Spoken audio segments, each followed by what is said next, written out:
Hey, what is up guys, I'm KBHD here, and this phone, this Galaxy Note 8, this is the best phone Samsung makes right now. I'll go ahead and say that right off the bat. It's also the most expensive phone Samsung makes. So last year's Note 7 kind of went under the radar because of the sales stopping and obviously everything that happened to it, but it was low-key one of my favorite phones of last year before all of that sort of blew up. Oh wow, that's a bad joke. But Galaxy Note 8 is again trying to be one of those phones that checks all the boxes, and that is a great smartphone. This is clearly Samsung's attempt at making their best smartphone possible. It's swinging for the fences. It's trying to hit a home run. So let's treat it like that, and let's see if you should buy one or not. Let's break it down. So if you recall some of my previous reviews, I've had about 5 pillars of a great smartphone. Those 5. And if a phone does all of those 5 things well, then it's probably worth the money. Seems like a complete package. I'll give you the green light to buy it. Recommendation is go. Galaxy Note 8 does 4 of those 5 things really well. Like not just good, but great, but then kind of falls short on the last thing. But then it kind of makes up its own 6th category with a bunch of extra stuff that it kind of throws in there. And it doesn't have to nail this category. It's not part of the essential 5 pillars, I don't think, but it kind of is why people would end up buying this phone. It's what makes the Note the Note. So Samsung's build quality has been on point for a while now. This is a refinement of last year, which is a refinement of the year before that and the year before that. But you can see the display melts over the edges of the sides and gets pretty damn close to the top and bottom bezels. It's not bezel-less, but I'd say that 83% screen to body ratio is very 2017. And it's super refined versus previous years, like I said, so the edges aren't sharp anymore. It has this overall boxy shape, but there's still an aluminum rail to hold. There's no camera bump or protrusion at all on the back, so it doesn't rock on a table. And I honestly think Samsung has had the best industrial design in smartphones in the past 2 or 3 years, and the Note is no exception to that rule. I mean, they kind of played a part in making this glass sandwich design more popular in today's world of smartphones. We see it everywhere now, which some people don't like because of fingerprints maybe, or possibly dropping it, maybe being more breakable. But even those 2 things could be easily fixable with something like a dbrand skin, and that has 0 effect on wireless charging. The worst part about it, I'd say, is the fingerprint reader placement. It's way up high next to the camera, and on this really big phone, it means there's absolutely no natural way to hold the phone while using it and be able to reach this fingerprint. It requires like a hand shuffle to reach it. It's not a huge issue because you don't have to use a fingerprint scanner, but I prefer, for the record, a fingerprint reader in the middle of the back of the phone. So yeah, for this badass looking, super sturdy, metal and glass premium, fully water sealed, like edge to edge display, beautiful when clean type of look, Galaxy Note 8 definitely checks that box. And then the display. It's also the single best display in any smartphone. Again, somehow they keep getting better at this. This time it's a 6.3 inch 2960 by 1440 Super AMOLED display, and it's gorgeous in all conditions. I said this a couple months ago, Galaxy S8 and Galaxy S8 Plus had the best display. Now Note 8's panel is the same resolution, but bigger and brighter, 1200 nits now versus 1000, and it's pretty much perfectly viewable outdoors, which really matters when navigating or in a car or something. And of course, since it's an OLED, colors are awesome, blacks are pitch black, contrast ratios are incredible, it's super sharp, it's even HDR10 compliant, and it still keeps the pressure-sensitive home button at the bottom of the glass on top of all of that. Side note, I still think this implementation is best. We're probably gonna see a lot more edge-to-edge displays in phones this year, and you kind of wonder what you do with the home button we used to see on every smartphone. I think until we see that fingerprint reader under the glass, this sort of pressure-sensitive area to go home whenever you want is the way that we should do it. But I think the bottom line here is in the display department, Galaxy Note 8 also checks that box. And then the camera on the Note 8 is still one of the best in any smartphone again. It's rocking a 12 megapixel f1.7 primary camera and an additional 12 megapixel camera with an f2.4 telephoto lens. And this time both have optical image stabilization, making it the first phone to do that. And the quality is about what you'd expect from Samsung. It's the same characteristics you've kind of seen by now, just a little extra saturation in the colors, a little extra sharpening from corner to corner. It's like a little bit less realistic, but a little bit prettier than real life. And I'm continually impressed at how well these things handle the more extreme colors and high dynamic range. Seriously, very few cameras handle reds this well. In this shot, the sun is actually right behind the hotel, but you can see the detail still in the clouds in the sky. And in most outdoor shots, you can count on getting detail both in the lightest and darkest parts of the exposure. Even this backlit shot looks totally fine.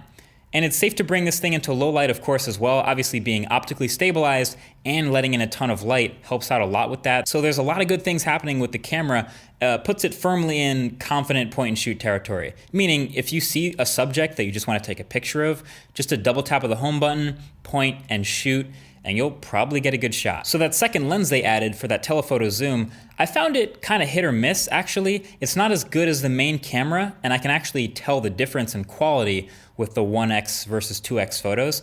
So sometimes I actually didn't want to use it as much. I would rather take a photo with the main camera and zoom in a bit later, which kind of defeats the purpose.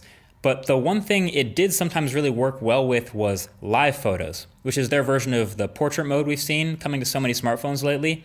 So with the Note 8, it's called live photos because you can adjust the amount of blur you have in the background and see the effect in the viewfinder live, which is pretty cool.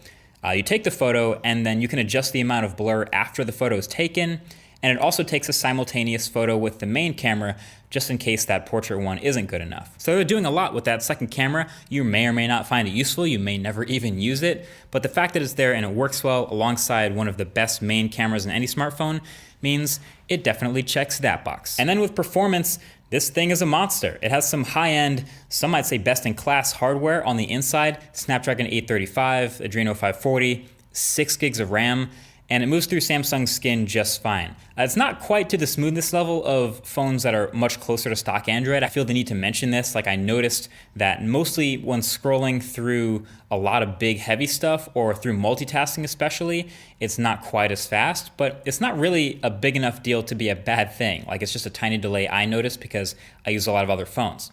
But gaming and moving through apps and web browsing and all that other stuff has no problems on this phone, but that doesn't mean I can't wish for Google Play Edition like old times. So as you'd probably expect from a flagship that has these kind of specs inside, it checks the performance box too. So then we get to battery life. And that's the one box I can't say Galaxy Note 8 checks. It does not have great battery life. This phone has a 3300 milliamp hour battery, which would ordinarily sound like a pretty solid size, but then you consider you're packing like the world's brightest 6.3 inch smartphone display, and then it starts to sound a little bit lacking. For perspective, the Galaxy S8 Plus has a smaller display, but has a larger 3500 milliamp hour battery. So for that, it has much better battery life. So first of all, the Note has an entire column in the side of it that you have to use for the stylus, so you can't fit battery in there. And then also the fact that they kind of don't want to push the battery to the limits on the Note because of what happened last time they tried that. That kind of explains why it's a 3300 milliamp hour battery in this one. So with this phone, you kind of have to play the battery life versus resolution game. Out the box, you're gonna get this preset which is in the middle. You're scaling down the resolution a bit, so it's kind of like they know you're not going to get the best battery life. And that right off the bat is gonna get you a little bit less than 4 hours of screen on time, at least with my types of usage. When you turn the resolution further down, you can definitely ensure you get to a full day, but that's a little bit less enjoyable. And when you max out the resolution, which they kind of don't want you to do unless you turn on performance mode, which is the mode that maxes the brightness and resolution, you're gonna get less than 4 hours for sure. You're gonna get 3.5 hours of screen on time, and you'll probably have to top up the battery at some point during the day. So that's a pretty unfortunate stat. The Galaxy Note used to be that phone that power users get because of the battery life. I remember back in the early days of the Galaxy Note at CES, like all the YouTubers took this phone to CES because it checked all the boxes, it had a huge screen, and it lasted forever. This is just not that same phone. It does not check the box of great battery life. Now, all that being said, there's still the point that I made at the beginning of the video, which is the Note kind of adds this sixth category of the extras. And from using this phone, it's pretty clear that this is still the phone to buy because of the extras. There's these little things that this phone has that others simply don't. It's the iris scanner, if you're into that, for unlocking your phone with just your eyes. It's the expandable storage via microSD, if you have a big media library or take a lot of photos and videos. It's the headphone jack. Yeah, that's become a thing many phones don't have now.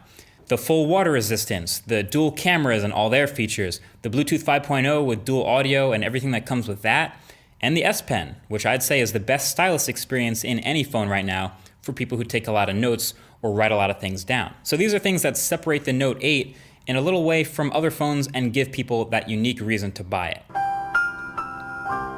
As a matter of fact, it seems like the only phone this one doesn't really separate itself from with those extras is Samsung's own Galaxy S8 Plus, which has all of those things except for the dual cameras and the stylus. And the difference between them is about $150. So that really is the biggest challenge. When you consider all the boxes you want to have checked, is it worth the extra money to get a phone that also has the dual cameras and the stylus, but maybe doesn't have quite as good of a battery life, especially when you consider the Galaxy S8 Plus costs less. So if you're like me and you just want the best possible, most complete phone, then Galaxy Note 8 is definitely still the buy, and you kind of just have to deal with the intermittent charging up during the day, but you still have really fast charging and wireless charging, so if that's available to you, it's not a big deal.